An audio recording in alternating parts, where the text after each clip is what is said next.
Hello and welcome to our second online PC meeting. I'm Ailsa McIntosh and I'm Chair of Gilliespies Parent Council. Thank you for joining us. Apologies in advance for any technical issues we might have. If you're having problems joining us or hearing us, or if one of the presenters' Wi-Fi freezes, we ask for your patience. We're using Microsoft Teams. It's the system approved by Edinburgh Council, but it doesn't allow us to be as interactive as some other systems. The only people who can be heard are the presenters. Everyone else attending can write questions via the Q&A panel, but can't be heard. Very briefly, I'd like to go through a few things before we start. We're recording this event so that we can put it online for those who can't make it, and minutes will be taken as they normally are at a PC meeting. Bearing that in mind, please don't share personal information, in particular about your children, that you don't want to be shared publicly. We're aiming for the meeting to last about an hour, and we'll have presentations from our head teacher, Donald MacDonald, along with members of the senior team, Jeff Warden, Deirdre O'Brien and Bob Shankland. So our thanks to them for joining us this evening. We'll then go to a Q&A via the Q&A panel. The questions will be published for everyone to see by our moderator, one of our parent volunteers. So if you would like your question to stay private, please say so when you type it in. If you see a question on the Q&A panel that's similar to one that you want to ask, could you please like that question rather than ask a repeat similar question? It will hopefully help us get through more questions and our presenters can concentrate on the most popular ones. We'll gather them all and publish them on our website in a few days' time. Before handing over to Donald, I'd like to give a brief summary of some of the parental engagement events that have happened since our last PC meeting in May. As you will know, the debate over return to school has been very contested and the plans have been constantly changing. Just today, the Deputy First Minister and Education Secretary, John Swinney, announced a full-time return to school, but that's dependent on continued progress in bringing down the number of cases of the virus. In Edinburgh, there's been a lot of debate over their proposed 33% return plans and also for more clarity about their policy for live or recorded online lessons, should they be needed in a contingency plan if 100% return is not possible for health or safety reasons. And these two issues have sparked a number of lobbying efforts from individual parents, from parent groups and from parent councils across the city. And there have been quite a few online meetings with the council and with other parent committee reps over the last couple of weeks. There were a lot of shared issues at these meetings, including, in particular, parents were asking for more clarity around what the council is allowing when it comes to online learning and pre-recorded and live video lessons. And there have been a lot of requests for more online video lessons to be provided. There have been a lot of questions around what blended learning might look like. There were requests for clarity around plans so that parents can talk with employers about returning to work. And parents wanted more information about exams and assessments for the coming school year.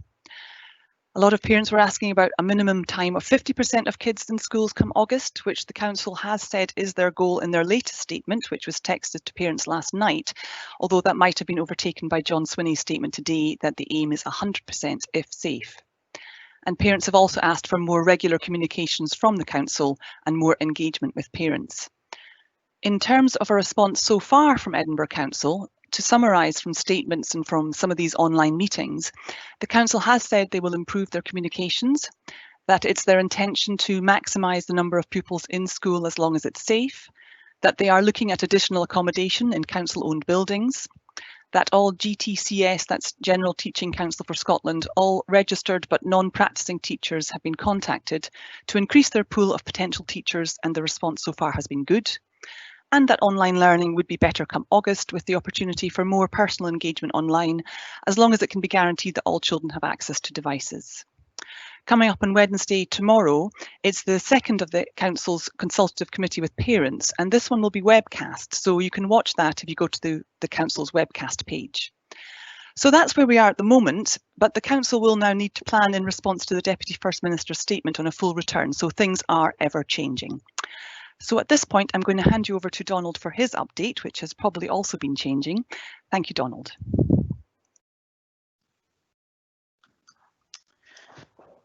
Good evening, everyone, and thank you for tuning in this evening.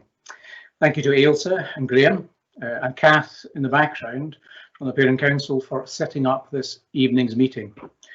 I hope that you are all well and looking forward with optimism to our lives returning to a new normal in the coming weeks. Families from our P7 and S1 have been invited to join the wider James Gilliespies community this evening, so a very warm welcome to you too. The past 12 weeks since lockdown started on 20th of March has had an enormous impact on all of us. We have all the challenges to face, and there are likely new and different challenges in store as we seek to regain lost ground, relive missed opportunities, and try to bring structure and certainty to an uncertain future. We do that, though, with optimism and enthusiasm, but also tinged with some trepidation, as we're counting on the virus being further controlled and suppressed. As head teacher, I am absolutely delighted and hugely relieved that we are now planning on getting all pupils back in August. The alternatives, regardless of the fraction of pupils returning, are fraught with difficulty. However, we should all be aware that should the R number increase, thus necessitating some form of lockdown, we will learn from all the work and planning that has already been done, and it would be a contingency for us. It will take time and effort to support our young people back into full-time education. I think, however, that the break the annual summer holiday provides gives us an opportunity to have a rest and to recharge batteries for returning to school in August. The Deputy First Minister's statement to the Scottish Parliament this afternoon necessitates a radical review and overhaul of return plans that have been shared with parents by the City of Edinburgh Council. I hope that planning for a full return from August lifts morale and allows parents to resume their lives and their employment. Later on in this presentation, my colleague Jeff Warden, who is our school timetabler, he will share with you what we've been contemplating as a means of getting pupils back into school. Please bear in mind that Jeff has had barely 4 hours to once again restructure planning, which really has been in progress for 6 or 7 months, with many or several changes in recent weeks. Also presenting this evening are Deirdre O'Brien, who will talk about what blended learning might look like if that is appropriate, and Bob Shankland, who will talk about SQA matters. Online learning has presented us with enormous challenges over the past 3 months. Teachers, pupils and parents have had to very quickly develop new skills to access learning materials. Feedback from parents, pupils and staff confirms that aspects of our online learning provision cause frustration. I am in no doubt that all of us have worked incredibly hard and done our best in the most trying of circumstances. May I take this opportunity to thank everyone for all that you have done. Parents, pupils and staff, you've worked really hard, you've done your best, and we can ask for no more. Not all pupils had access to an electronic device or a suitable electronic device. We responded by delivering devices to many pupils in various parts of the city, and thanks to all those who were part of that effort. We've all, as I mentioned, parents, pupils and staff have had to learn new skills in a relatively short period of time. We've offered support, but we recognise that this remains work in progress. With the benefit of hindsight, it would have been helpful if at the outset for teachers to have known what online functionality was permissible and available to interact with pupils. I'm aware and understand that parents across the country have expressed frustration at the inconsistent approaches across and within schools. Given that we as yet do not have a declared position on exams, this inconsistent provision will understandably be a concern to parents, pupils and staff. My colleague Bob Shankland will also present on SQA matters and will share with you a bit about the work that he's been involved in gradings for pupils, excuse me, and what will happen from 4th of August when the results will be announced. Before I conclude, I'd like to say a few words about correspondence I've had in the aftermath of the killing of George Floyd on the 25th of May. Some have asked about how we address racism. Others have asked us to rename the school in recognition of James Gilliespies' links with the slave trade. Excuse me. As you may be aware, James Gillespie was a tobacco merchant in Edinburgh, who on his passing bequeathed a sum of money so that a hospital and a school could be established for the less fortunate members of Edinburgh society at the time. The first James Gillespie School opened in 1803 and has evolved and changed over its very long and distinguished history. In the coming months, we will work with our pupil and parent councils, former pupils, and City of Edinburgh Council to consider what further steps we should take to ensure that we do all that we can to eradicate racism in our community. To conclude, throughout these past few months, I am proud and humbled by the efforts of so many across the school community in ensuring that those who needed help were supported unconditionally and provided for. We've tried to ensure that health and well-being of all our charges was to the fore. I would urge and fervently recommend that we maintain that focus on health and well-being in the coming months. I'd now like to respond to some of the questions that have been emailed to us in advance of tonight. But a number of those have been superseded really by the development of the announcements in the Parliament today. So I don't propose to go over ones I think that have been superseded. And as Ailsa has mentioned, there is an opportunity as the evening progresses to submit further questions. There will be as the evening goes on. First of all, and I'm not taking these in any particular order, how can we as parents also receive notifications on assignments that are set, due or late, so we can better support our children's learning? So thank you for that question. We are, and we're in the throes of developing a system so that we could be alerting parents to the work that was going to be set for homework with deadlines and so on and so forth. The particular application is called Show My Homework, and we will now progress work towards that in the coming months. Understandably, though, I think efforts will be about getting school back to normal. So in the foreseeable few months, it's going to be very much continuing with Teams, but we will, as soon as it is practicable, move to developing that app so that parents, there's an app that you can access, which is independent of what your children give you access to. As a parent myself, I recognise that there can be a tension between what you want to see in terms of your children's materials and work and what they are comfortably giving you access to. Been quite a number of questions about online and video teaching. I do think that events have overtaken us and superseded many of these questions, but suffice to say that it's clear that there is a considerable variation in terms of what we're presenting currently as a school. And one of our aims, regardless of what we're offering in August, is to upskill staff so we have, let's say, a basic level of competency across our staff, so that should we have further lockdown and online learning, we'll be better placed to respond and better support our learners. So consistency comes up on several occasions. So I would be keen to say that we will endeavour to ensure that that continues to improve. And moving on, a question about I have a child who enjoys music. He's having piano and violin lessons, though not through school and Zoom. Could consideration be given to our virtual choir? Well, I suspect also that's been superseded by the turn up of events and the way things are changing. And as we get settled in and we know what more of our circumstances are, we will certainly want to get our music and our wider extracurricular programme back up and running, because it's such a huge part of Gilliespies. The extracurricular, as it was once called, is now merged into being the wider curricular experience. We recognise that's incredibly important. Mental health and well-being, that's come up on a number of occasions. And a question about whether teachers will be addressing the crucial loss of contact with pupils and the impact that may have had on their health and well-being. Just to reassure you that we currently have a group of staff who are in a working group looking at precisely that. How we're going to support our young people and our staff in returning to work. So to that end, in terms of managing parental expectations, I envisage that the first week certainly will be about induction. It'll be about sharing with pupils the new rules, regulations, the procedures by which we'll be operating.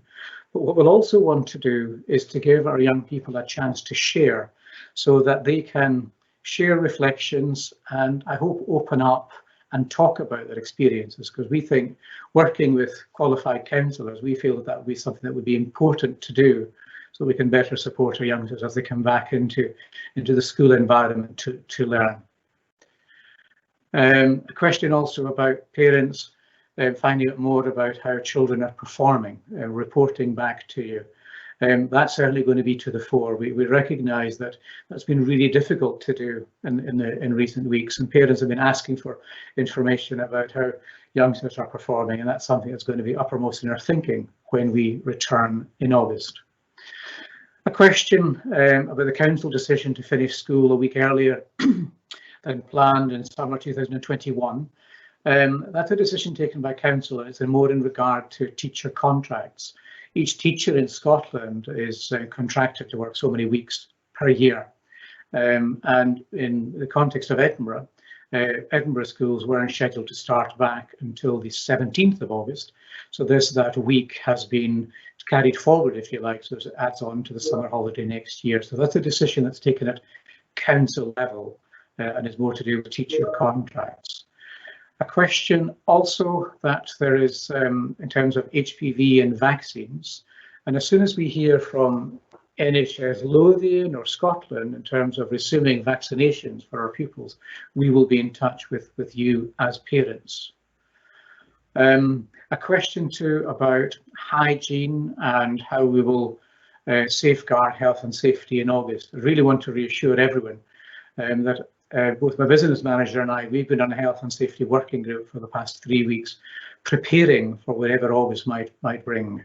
And cleaning of work surfaces, toilets, hand cleaning, etc., has been uppermost in our thinking. So we'll be drawing on the latest best advice when schools open in August, and we'll ensure that that's shared with pupils when they start.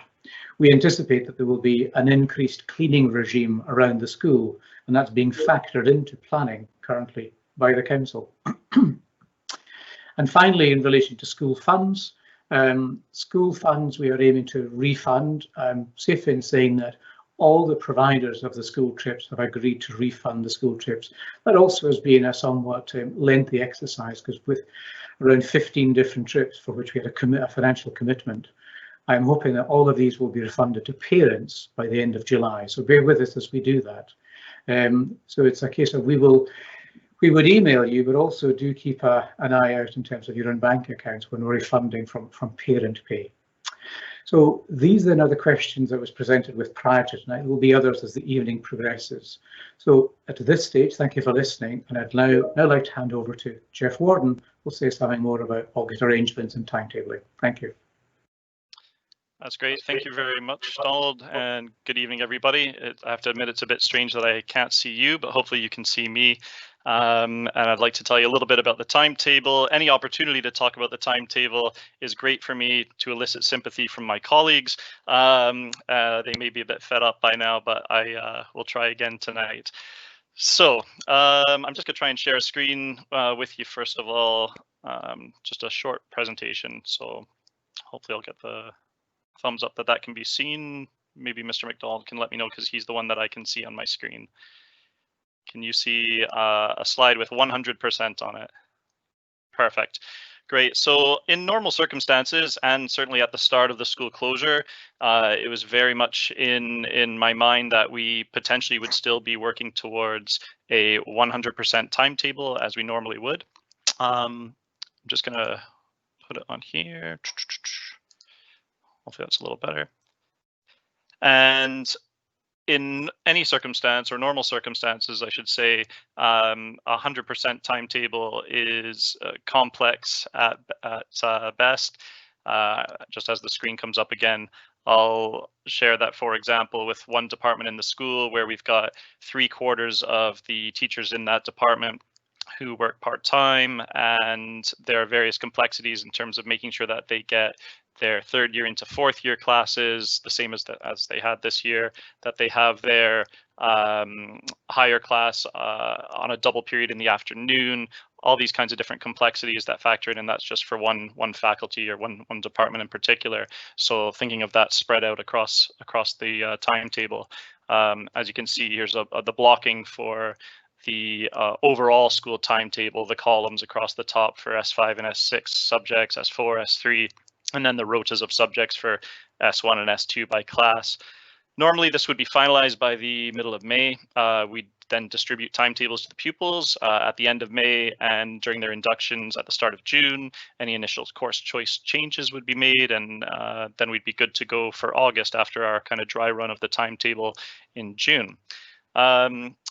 This session obviously has been a continuous state of uncertainty, certainly through April and May. We still worked on developing this master timetable with backups always there, or aware that we may need to devise a different model. But again, we still were waiting for clarity as to what the situation would be for us returning in August.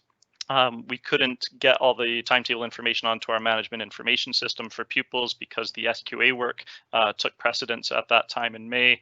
And this work to input all the information for this master timetable is still ongoing, but will be completed by the end of this week. But then we moved into the possibility of the realm of a 33% capacity within the school, and then more recently, 50%. And these models all required an analysis, strengths, weaknesses, opportunities, and threats before we even factored in the work of the health and safety group, who are looking at things like distancing and one-way traffic and hygiene and breaks and lunches and staggered start and stop times for the different classes. Liaised really closely with my senior team, with a transitions working group that we have in the school, and I chair a deputy heads network across the city, for all the DHTs who do timetabling and curriculum.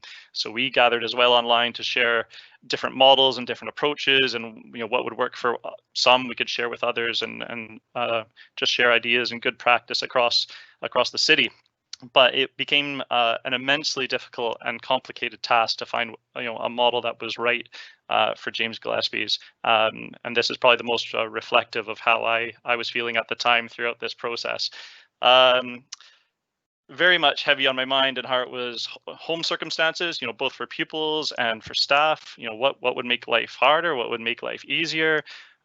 We had robust discussions and debate within the senior team and with some of the curricular leaders and pupil support leaders that I work with, trying to look at what would be the least disruptive for our students and for our staff, but also have a model that could be easily scaled up with short notice. Because remember, we were working really at 33% for the majority of the last several weeks. So seeing, what could we scale up to 50% relatively easily with little notice. Again, trying to ensure we had coverage across the curriculum. If we stuck to the sort of published master timetable, then it could be the fact that students would only get a small amount of their subjects, and perhaps some subjects not at all, but we wanted to make sure that students would be able to get an experience in everything as much as possible. Wanted to guarantee, most importantly, a good exposure to literacy and numeracy without dismissing other subjects that enrich and enhance a pupil's experience of school. We were looking at how to maintain a sense of community within the school, whether that's whole school or through year group and peer group cohorts. What would support staff in developing online and blended learning? Because obviously thinking about their own situations, I personally couldn't expect staff to come in every day, teach 6 periods of small groups a day, and then also have to develop online learning to deliver the rest of the week if they're in everyday teaching, only giving them a few periods on a Friday to do that, just, all these complications. Thinking about their own childcare routines, about what's going on in their lives with shielding and concerns about elderly family and such. Thinking about the large teaching spaces we have and how we could make use of those, the games hall, the forum, the library, the theater. Thinking about how we could make use of team teaching across faculties, and where pupils would get the best experience of learning and teaching rather than it being simply childcare. Although of course that was factoring into it, what is our role here in a 33% return or in a 50% return. Trying to get fixed days of consistency for parents and pupils, trying to think of opportunities for targeted support, pastoral care, learning support. All these things factored into the thought and planning for what kind of model we could go forward with. And just to say that every single model we looked at, none of them were what we would, desire in an ideal situation. They all were fraught with complications. And I said often to Donald that, neither model was better than the other for me when I eventually was able to narrow things down a bit. But I knew that we had a great team of willing staff who were keen to make whatever we went ahead with work for our students as best we possibly could in the circumstances. And so ultimately, the 50% model, if I just give you a quick glimpse of that now, is what we have ended up with as our contingency. We can share this in another format as and when it's necessary, I suppose, or more necessary for everybody, depending on the situation. We're still very much planning on coming back at 100%.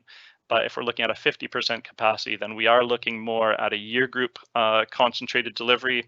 You'll see, for example, we've got Mondays and Tuesdays with our S5, 6, and S3 cohorts, along with half of our large intake of S1s, of 300 S1s this year. S1 is divided into X and Y halves. So we've got them, those first 2 days, the X half, a Wednesday and Thursday with our S2, S4, and the other half of our S1s, the Y half. Just my bullet points below show that they would be getting more of a bespoke timetable, so altered from what is currently published for staff, which gives coverage of all the columns. For the senior school, gives S5 and 6 2 periods of every subject choice each week, would give S3 and 4 at least 1 period of their 8 chosen subjects, but they would get 2 periods of English, maths, and another one. S1 and S2, of course, in 2 days, I can't fit in all 16 of their subjects, but I can certainly fit in 12 over 2 days, and then on a rotation from week to week of how that could change to ensure they got an experience in all of their subjects. So I'm very aware that everyone's elated about 100%, as am I. If that's what we can do, we can safely open. Then I will admit that I mourn the loss of some of my brain cells over the last month in looking at lots of different models for what could feel like no purpose, but actually it is a great contingency plan to have in place. And as I said earlier, fraught with complications and difficulties and questions, which I'm sure you'll all have, but we will work to address all of those before we return in August, should we need to go to this model. Thank you very much for listening, and I shall pass over to my colleague Deirdre O'Brien, who's going to share a little bit more about blended learning. Okay, thanks very much indeed, Jeff. It's lovely to be here again this evening and presenting to you all, and welcome to any primary 7 periods that are along this evening. So my role just now is I'm going to explain about where we are just now from where we were 4 weeks ago when I presented at last Parent Council meeting, and a little bit about blended learning, because as Jeff alluded to, it'll be a contingency plan if we need to go back to that. There's been work on that already. And of course, the vital, where are we going to go next to obviously ensure our learners come back into school and feel reassured and prepare them for the next stages in their learning. So I'll start with where are we now, indeed.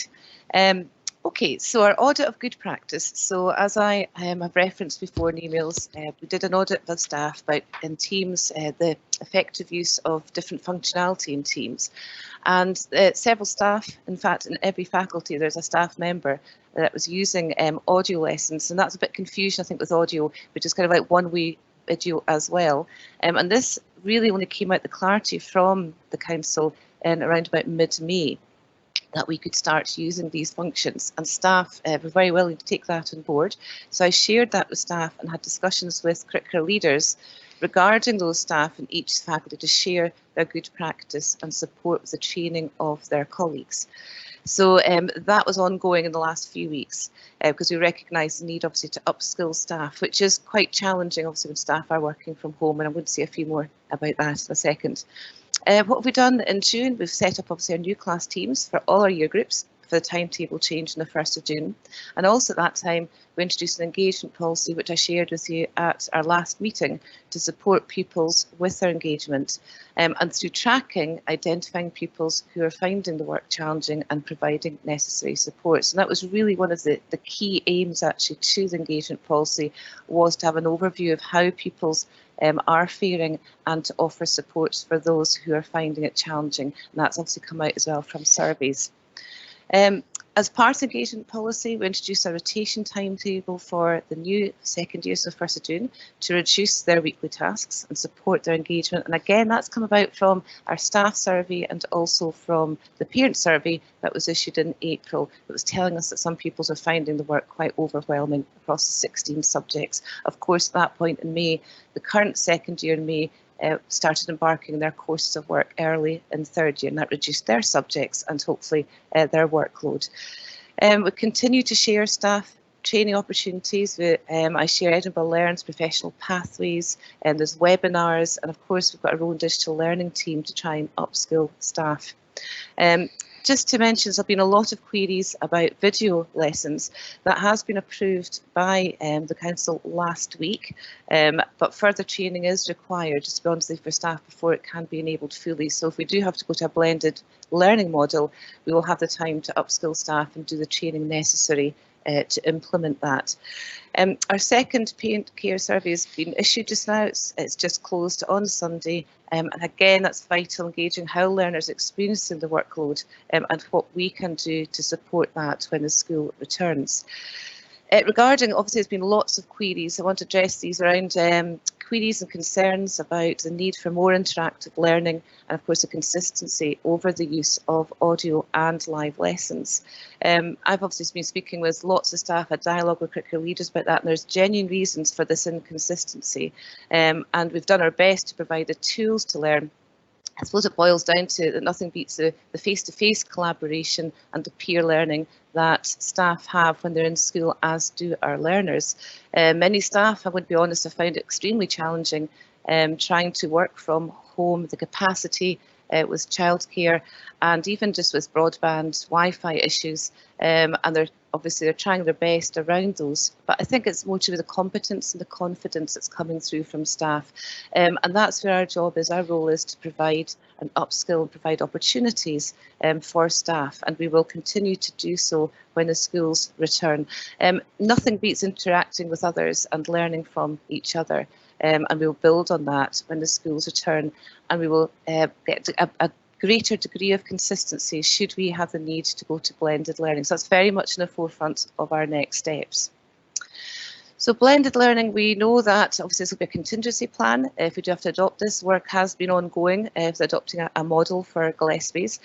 Basically, it's a combination, as I said there, of face-to-face learning and also with the digital online learning platform as well. There are two common blended learning models, the direct approach and the flipped learning approach. Both have got their merits, and each model will be more suited to different subjects and topics. And again, this is an area that we will do more work on should the need arise, that we will do some workshops with staff on this. But there has been benefits reported as evidence that blended learning has improved outcomes and has strategic use of classroom time and aids differentiation of pupil and leadership of learning. So there are benefits to blended learning, but nothing beats obviously face-to-face. And I'm so delighted that we will have the pupils back in full time from August. I have to say what matters the most in all of this is to provide the most high quality learning experience for pupils and to provide them with appropriate resources required to develop their learning. Teaching quality is more important than how the lessons are delivered. I can't emphasise that enough. And we've got some great work going on until school closed. Great work has been ongoing actually since school closed as well. And we will pick up on that in August. Just finally on blended learning, obviously the council had a meeting yesterday, a network meeting, and there's a communication come out about blended learning yesterday, which we will share with you all this Friday, so you get an idea of from the authority what blended learning looks like. Okay, so the important bit, what is indeed next?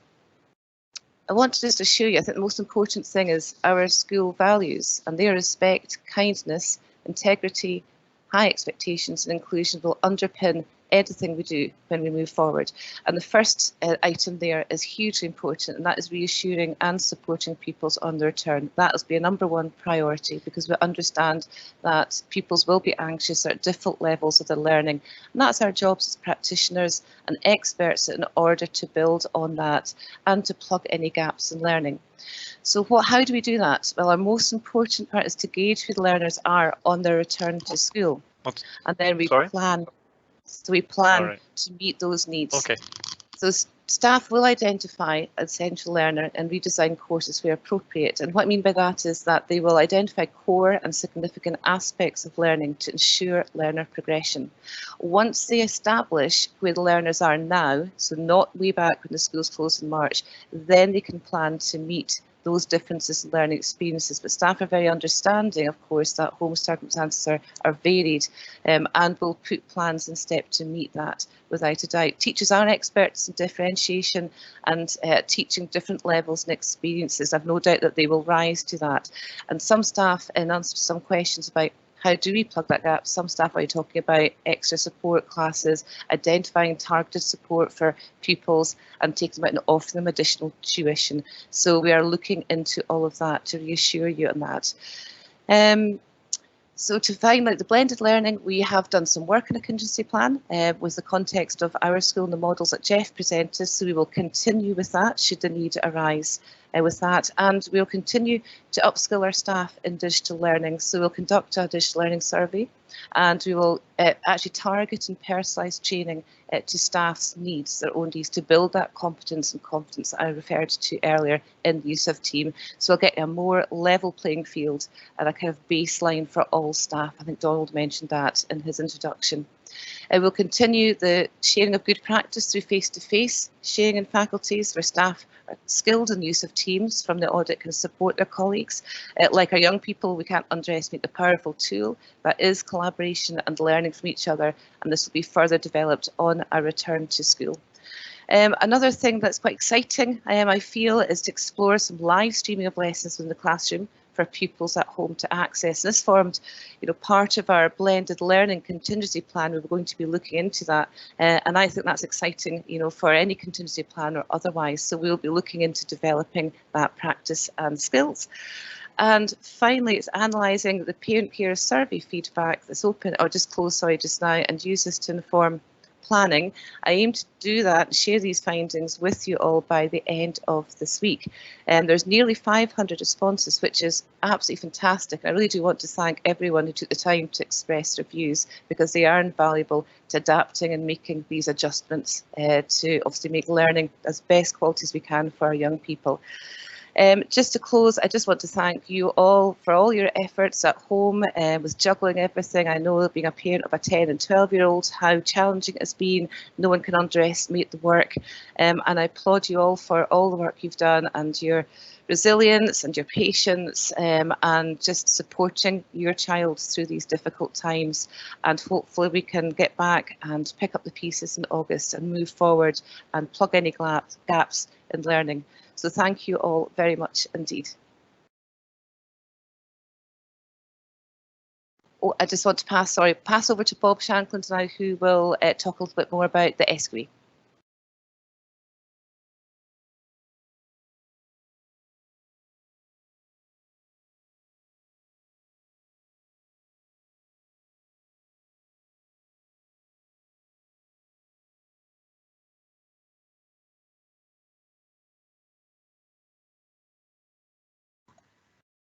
Bob, we can't hear you. If you want to turn your mic off.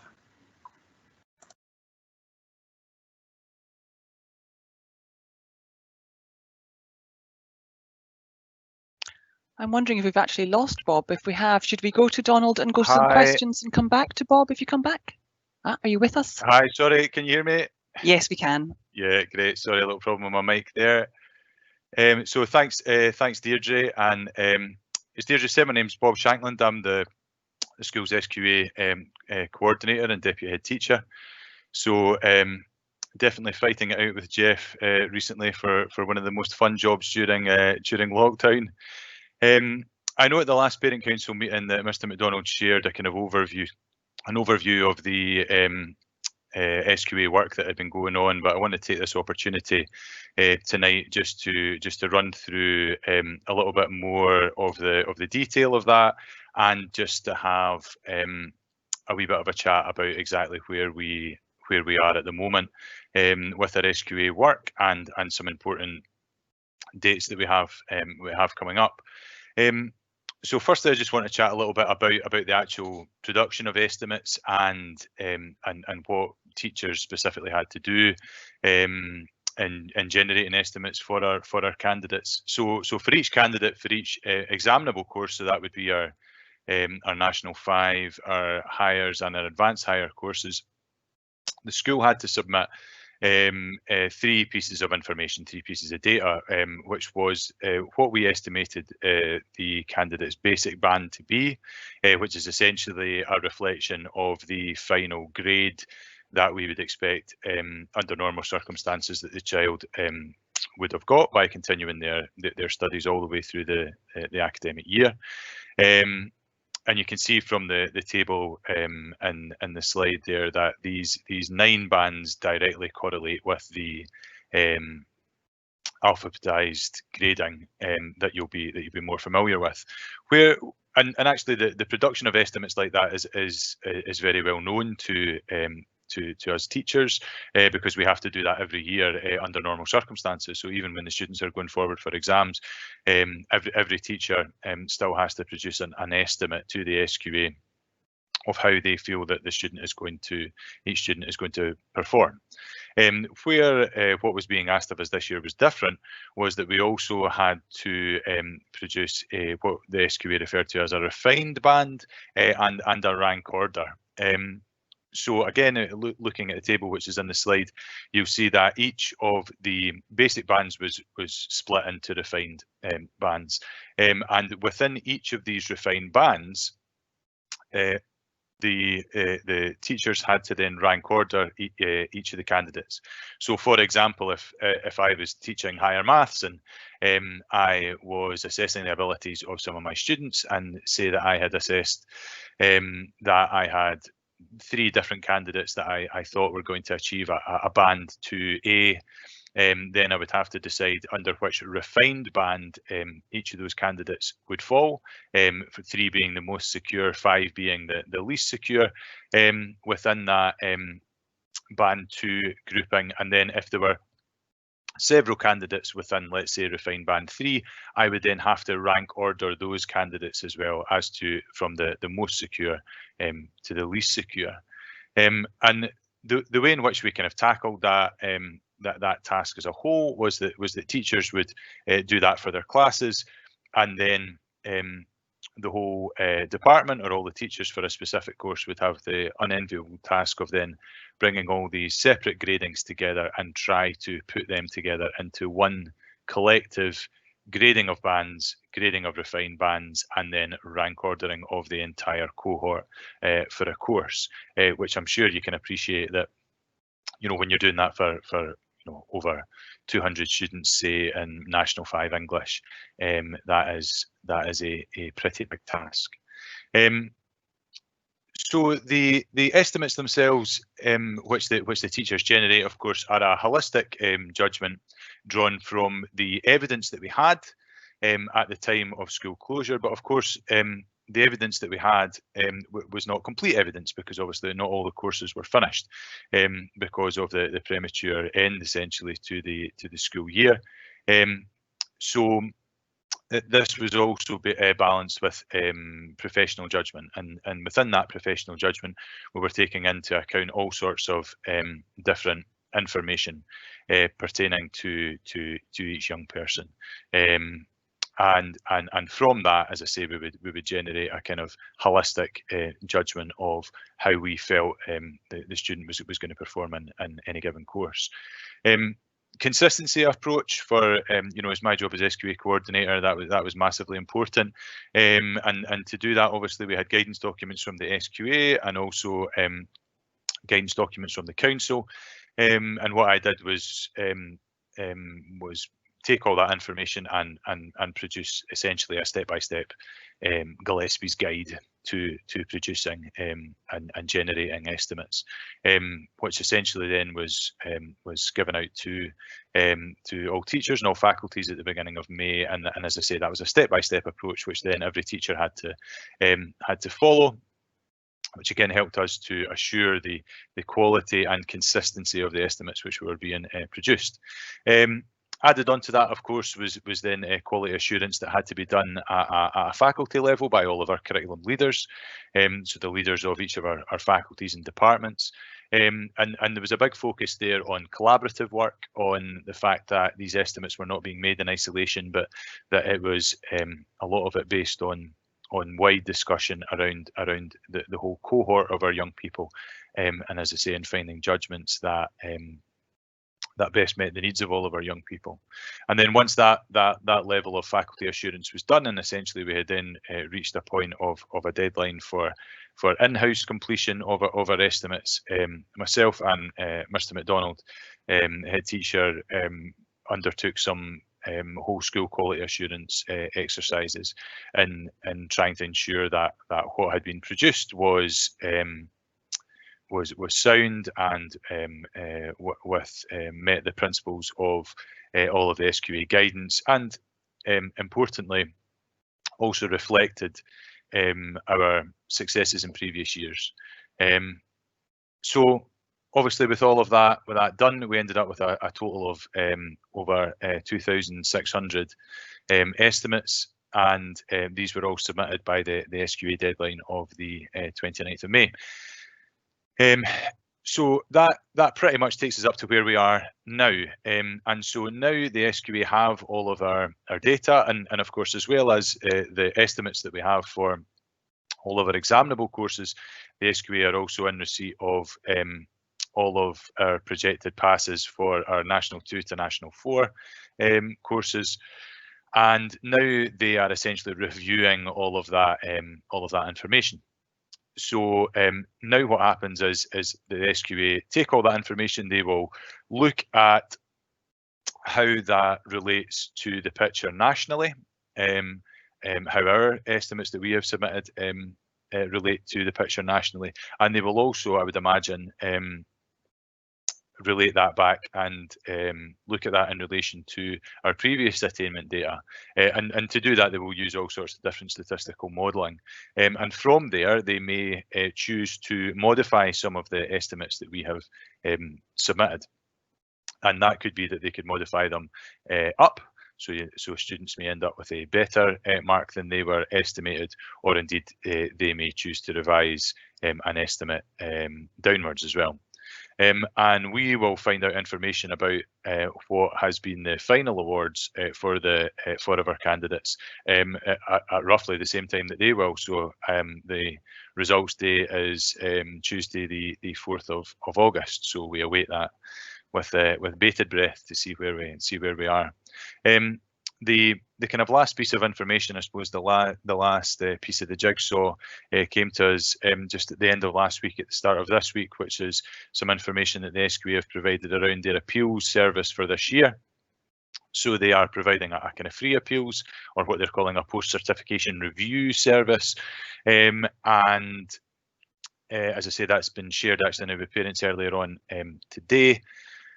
And that is to help schools to be able to make appeals or to ask for reviews of the evidence for young people, predominantly who have been downgraded by the SQA through their statistical modelling, and that will be based on physical evidence, so the evidence that we have or can get within our possession, because there is going to be an uplift of that evidence, and we have to send that into the SQA for them to then review and to then indeed review their decisions around any potential downgrading.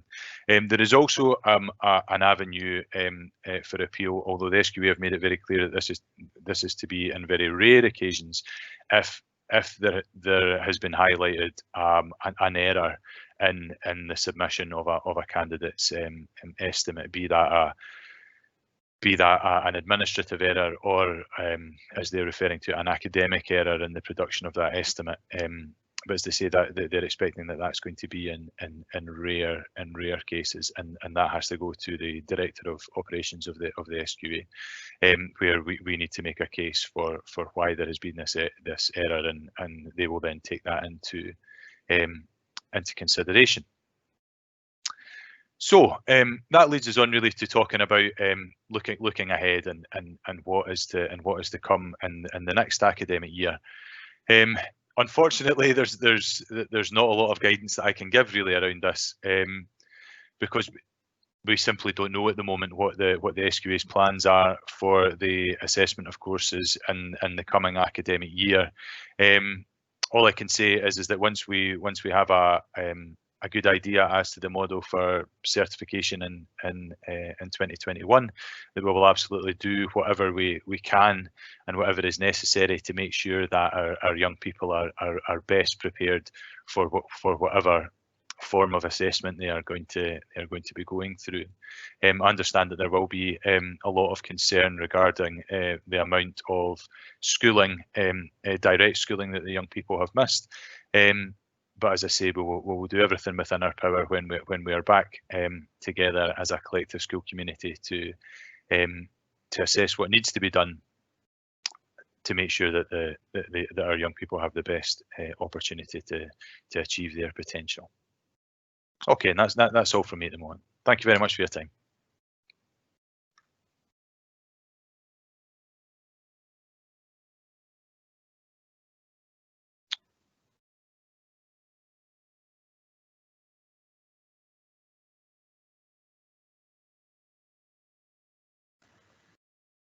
Donald, do you want to pick up from there? Okay, yeah, thank you, colleagues, and thank you, Graham. What I thought I would do then, I would come in and respond to some of the questions that are appearing. So what I'll do is I'll begin by responding to the questions that have got 10 or more notes of interest, and then, time permitting, I would go back. I've got a message from Ailsa, so we'll continue for another 20 to 25 minutes. So on the basis then of 10 or more, so let me just begin to go through these. Let me find the correct ones. Here we are. First question, if we go back at anything other than 100%, how will groups be split? We looked at various ways of doing that, both vertically and horizontally. They both had pros and cons. So what I will do is, I'm not going to get drawn too much into that just now, but there are ways of doing it that minimize disruption, I guess, but also would allow us to scale up. We looked very much at if we were starting with a third, how we would go to half, so we weren't going to have major step changes along the way. That was part of it. That was part of our planning, and Jeff did speak about that earlier. So yes, it has been something that we talked about. Now, just in passing, thank you to all the messages of support for staff in the school. They're greatly appreciated, as well as all the questions that you're presenting this evening. The question in regard to, is the school considering delivering live classes if online learning has to continue? That's something that Deirdre mentioned that we would look at doing. Ways, for example, if we've got youngsters in school, youngsters at home, where we could actually broadcast the live lesson, and that would mean that we weren't then having to repeat lessons and so on and so forth. So we have the technology. We need to make sure that the youngsters have also got the technology at home, and also the staff are able to do that. So that's very much a possibility. Question from a parent asking about how the school is planning to monitor online engagement if children still have to go online. This is something that we do. There are apps within our Microsoft Teams that allows us to monitor engagement, and certainly with pupils returning to school, we would have more opportunity to refine that process. So we would have the initial contact with the pupil, and where then we felt that there were concerns or issues that we needed to involve parents, we would then do that. That's something that we've grappled with, and it's been quite difficult to do, because the last thing we wanted to do was to step on toes and make a situation that is difficult even more difficult by coming across and suggesting that parents weren't doing their bit. It's a tricky one, but it's something that I think we would certainly want to refine as time progresses. A number of people asking about what support will be provided for pupils who have fallen behind, and that's one that we have talked a lot about and considered. And really the initial period in returning is going to be about recovery. We recognise that pupils are going to be at very, very different stages, so that's going to have to be a really carefully considered plan, and one that potentially we would be looking at anyway after a summer. But of course, this year, after the 3-month layoff, is even more pronounced. So very much uppermost in our planning, and will be built into how we recover in terms of regaining our school community. A question also about schools returning full time in August. That's currently the plan, as we as we've been online, I noted that an email had come in from my bosses at HQ with an updated plan, which I haven't had a chance to have a look at yet. I'll be sharing that with staff tonight or tomorrow.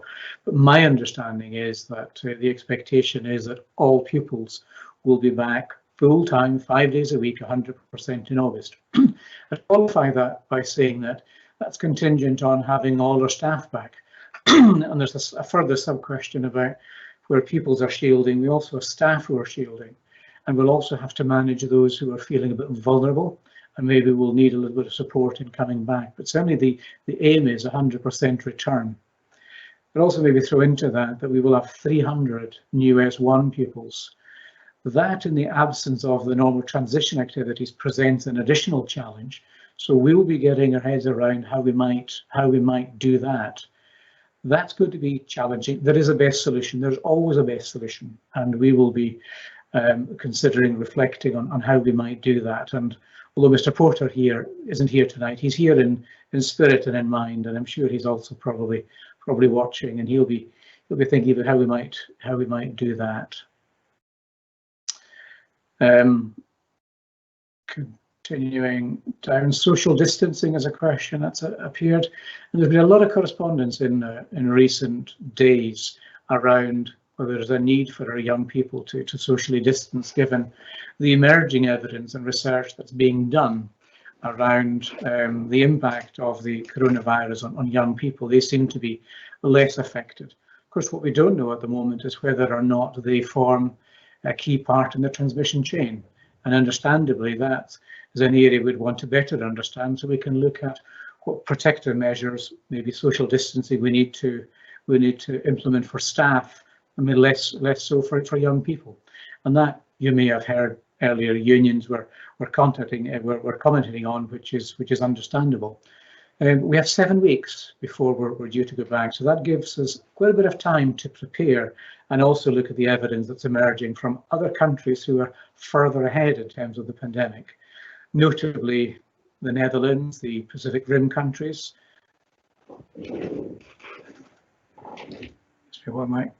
Pacific Rim countries and others. So we're continuing to learn from them and what they do. So it's something that we're going to be mindful of. Continuing down, information on exams next year. And at this point, I'll maybe hand back to my colleague Bob Shanklin, just in case anything has arrived in the last hour about exams next year. Bob, do you want to come in at that point? You need to unmute. No, I can confirm that there has been no update in the last hour about exams for next year. We're still in a position where we don't know what is happening with regards to exams. Yeah, I mean, I think the default position would probably be that we would be returning to exams, but to be honest, that's a guess really. We haven't been directed by the SQA yet as to what the certification model for 2021 will be. Thanks, Bob.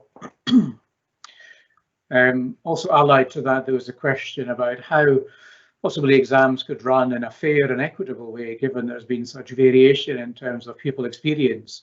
There's mention of what the independent schools are doing, where they've had more online teaching and more interaction with teachers. And I think that's one where we note with interest, and I can't imagine there's going to be challenges around whatever provision is put in place next year, and is one that I'm hoping we'll get clarification on soon from either the First Minister or the Deputy First Minister. The union, certainly the EIS, has come out in favour of not having exams next year. But I think it's fair to say that there isn't a consensus emerging about either model. But given the announcement today about 100% return, I would hope that fairly soon we would get clarification around that, so we can plan and refine our planning for August in terms of curriculum delivery, and so on and so forth. Continuing amongst the questions then. S5 and S6 feeling unsure about their future and a bit at sea as regards university, college, etc. Will there be an enhanced career guidance service where kids can access one-on-one advice? just to reassure, we have got a very strong and effective career service. And for the life of me, I can't remember if that particular email has gone out in the last 24 hours or not, but it did cross my desk. And I'm getting a thumbs up from colleagues that something has come out. So if there's particular information that you're seeking, please contact us as a school.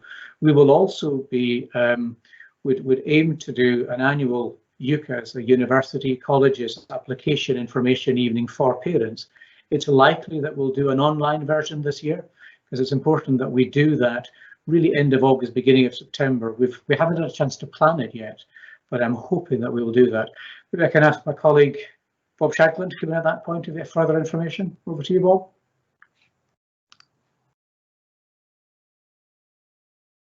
Hi, yeah.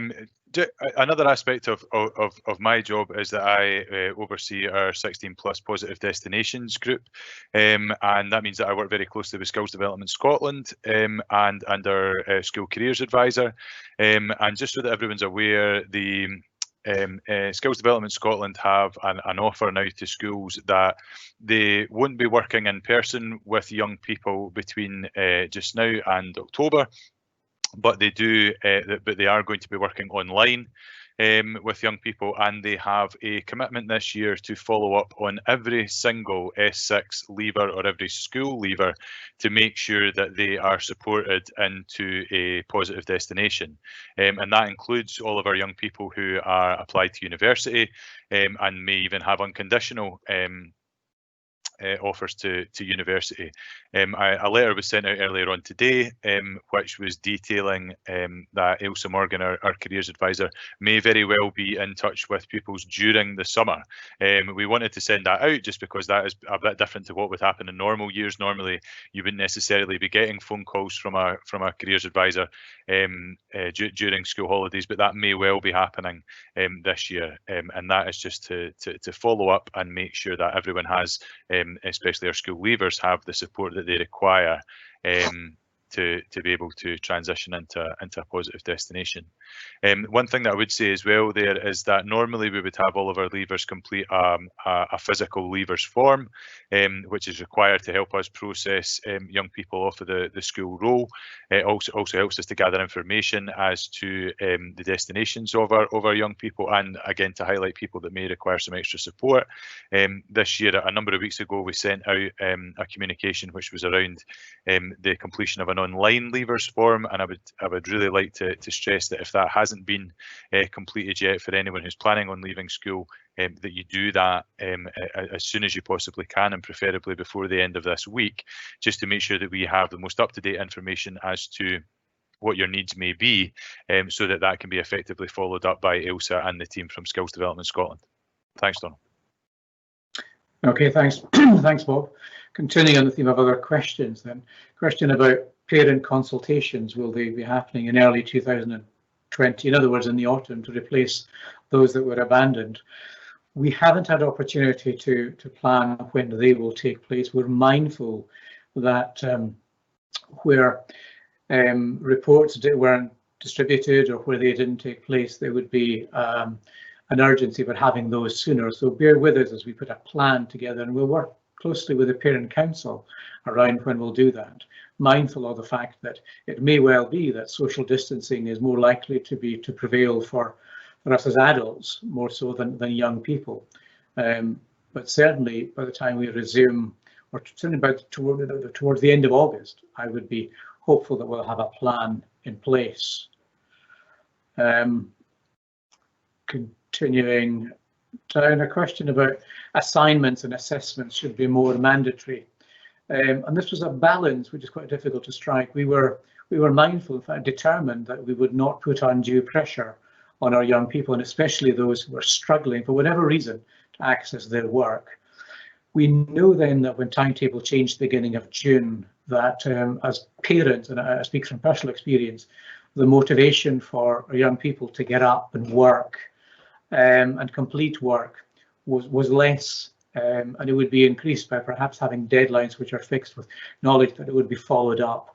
So I think it would be fair to anticipate that we'll see more of a deadline set agenda and more pressure on youngsters to produce, whilst also trying to be mindful and treading the delicate line between getting them to complete work and also not pressuring them until we better understand what pressures and supports they will need. Allied to that, can I also reassure parents that a number of our staff are trained counsellors. We also undertook training pre-pandemic for around 20 or 25 staff who also have undertaken training as counsellors, and that's quite timely. In recent weeks, the council has also been supporting us in terms of getting professional counsellors trained and appointed to working with secondary schools. So we will be increasing our counselling provision in the school, mindful that certainly during the pandemic and post there will be more need for that service. And continuing extracurricular, in particular in regard to music and choirs. And I'm going to ask my colleague Deirdre O'Brien, who's a former head of music, to say a little bit about what might be happening in terms of music and extracurricular in that regard. And I appreciate it's pure speculation, Deirdre, but your best shot at what we might be offering in the autumn soon after we return. Okay, thanks, Donald. So yes, so Performing Arts, and Ruth Cox, who's the curricular leader, is one of my link faculties where I had discussions about this. It really depends also on instrumental music service, because obviously the instrumental teachers are conductors, or many of our wind bands, in fact all our instrumental groups are conducted. So we really have to await guidance from Arts and Learning as to their role with this, and of course social distancing for the adults. I know that Ruth is really keen to try and get together choirs and some sort of extracurricular, so I know that is definitely in the pipeline. So I imagine more information will come out when I have a chance to meet with her in August now, obviously, that we know that the schools will fully return, because it was proving a bit of a challenge before we knew that, and trying to operate some sort of extracurricular in music. But absolutely without a doubt that will be on the cards and more information will come out. Thanks, Deirdre. There's a question about a concern from parents that parents think that sending children back without any distancing is just too risky. Will the children or parents be sanctioned? I'm really proud to work for a council that doesn't believe in sanctioning parents, that we believe in supporting youngsters and parents whatever their circumstances. I'm pretty well convinced that we'll want to have all our pupils back, and if there are apprehensions and fears, then the opportunity will be there for parents to support their child's pupil support leaders, so we can talk about that. I think it's reasonable to anticipate that there'll be some youngsters who will be more anxious than normal. So we're here to support, and please let's not go down the road of sanctions. That's unhelpful. We're here to support and ensure that everybody comes back and is looking forward to getting back, meeting their teachers, working with peers, and so on and so forth. A comment rather than a question in regard to the effort that's been put into timetable planning and training in blended learning. And yes, we would want to build and develop and utilise the skills that we have developed in those past 3 months. I think that's what I find exciting, perhaps in a geeky sort of way, that we want to utilise some of our newfound skills. And I'm thinking that we will see and we'll see an escalation in us using technology to find other ways of teaching and delivering learning in our school. Allied to that, it may pick up the question earlier, but where youngsters are apprehensive about coming back, or indeed if there was a spike, I would anticipate then that we would see more of an online learning approach being utilised to support our learners and to allow teachers to deliver learning and teaching.